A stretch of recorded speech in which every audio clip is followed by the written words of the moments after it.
دونالد ترامب هذه صورته في قطار تاع الديوان الوطني للسكك الحدية المغربية، وين رايح يجوز الريفيون في مراكش.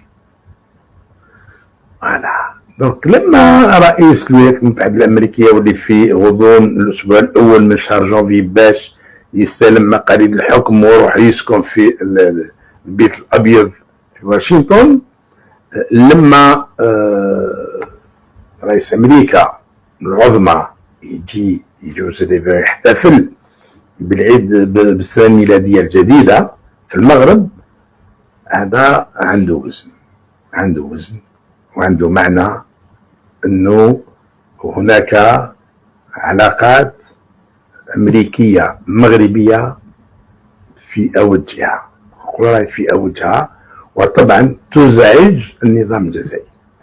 ولازم الاخوان يميزوا ما بين النظام الجزائري والجزائر، الشعب الجزائري. هذا النظام لا يمثل الجزائر ولا يمثل الشعب الجزائري، الا الغبي اللي يقول لك يمثل الآخر، الا الغبي والحابس واللي الله غالب عليه. الشعب يقاطع في الانتخابات، الشعب يقاطع. هاشتاج رعد العصابه، هاشتاج هاد مانيش راضي خلاهم متراعدين، واللي ماهمش راقدين راهم يحطوا في الكوام نتاع الجدارميه وتاع كذا باش يحاصروا العاصمه. اذا هذا الاحتفال بذكرى السنه الميلاديه الجديده ما راهش